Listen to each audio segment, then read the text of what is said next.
कैसे हैं आप?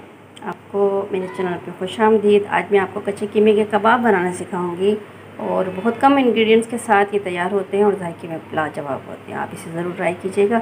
इसके लिए लिया है मैंने बीफ का कीमा लिया है, तकरीबन आधा किलो। ये मशीन का कीमा है। ये चिकन के कीमे में भी आप इसे बना सकते हैं और बहुत अच्छे बनते हैं। खुश्क मसालों में है इसमें चूँकि कीमा आधा किलो है, आप तकरीबन चीज़ें तमाम जो है मसाले अपने टेस्ट के अकॉर्डिंग आप कर लीजिएगा। इसमें अदरक लहसुन का पेस्ट जाएगा 1 चम्मच, नमक हस्ब जायका, चाट मसाला 1 चाय का चम्मच, 1 चाय का चम्मच लाल पिसी मिर्च, आधी चाय का चम्मच हल्दी, 1 चाय का चम्मच धनिया पाउडर और ज़ीरे को मैंने क्रश कर लिया था। तकरीबन 1 से 1.5 चाय का चम्मच ज़ीरा है क्रश किया हुआ, और भुना हुआ बेसन है तकरीबन 1 से 1.5 खाने का चम्मच है। इसमें थोड़ा सा धनिया, हरा धनिया मिक्स हो गया है, इसलिए आपको थोड़ा सा नज़र आ रहा होगा। कोई बात नहीं, धनिया तो हमें वैसे भी इसमें ऐड करना है। अब आ जाते हैं ग्रीन मसाले की तरफ। तो उसमें हरी मिर्च ली हैं 5 से 6 बारीक कटी हुई हरी मिर्चें हैं, और एक दरमियाने साइज़ की छोटी, अगर दरमियाने साइज़ की आप प्याज लेते हैं तो आधी प्याज ले लीजिए, बारीक काट लीजिए, इसे चॉप कर लीजिए। और या फिर आप एक छोटी प्याज को बारीक बारीक उतर लीजिए। उसके अलावा हरा धनिया है, इसमें तकरीबन 2 से ढाई चम्मच, अगर चम्मच के हिसाब से इसको मेजर किया जाए तो 2 से ढाई चम्मच होगा, और 2 लीमू का रस इसमें जाएगा। ये तमाम चीज़ें हम इसमें मिक्स कर लेते हैं और इसको तकरीबन हम 1 घंटे के लिए हम इसको रख देंगे। चलिए हम इसको मिक्स करते हैं। व्यूअर्स, मैंने इसमें तमाम चीज़ें इसमें शामिल कर दी हैं कीमे के अंदर। और अगर आपके पास नींबू नहीं है तो आप इसमें सिरका शामिल कर सकते हैं। जितना मैंने आपको क्वांटिटी लीमू के रस की बताई है, तकरीबन 2 से ढाई खाने के चम्मच।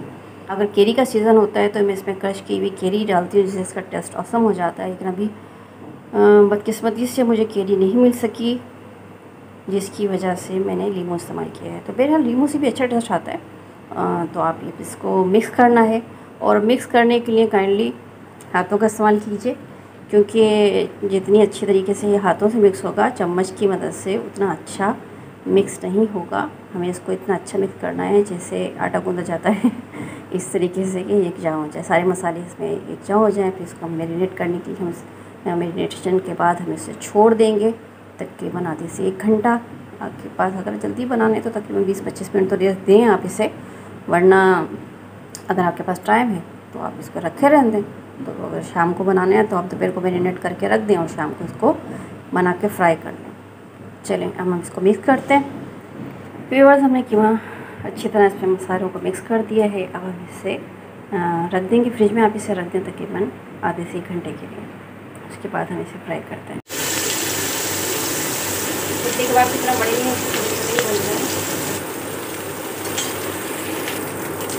देखिए, इसमें गोल्डन कलर हल्का सा आ रहा है और पानी भी कुछ हो गया इसका, है ना। और हल्की आंच पे इसको पकने दें, क्योंकि बीफ है तो ज़्यादा स्वाद का सारी रिएक्शन मिलेगी।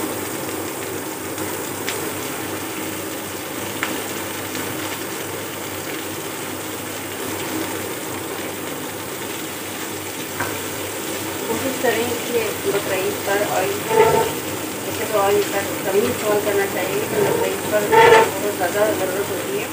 कोई गोश्त की चीज़ें ज़्यादा खाई जाती हैं, तो अगर स्पाइस कम हो और ऑयल कम हो तो बेहद तो कुछ बचत हो जाती है। इसे अवॉइड करें ज़्यादा ऑयल को। 2 मिनट आकर इसी आंच पर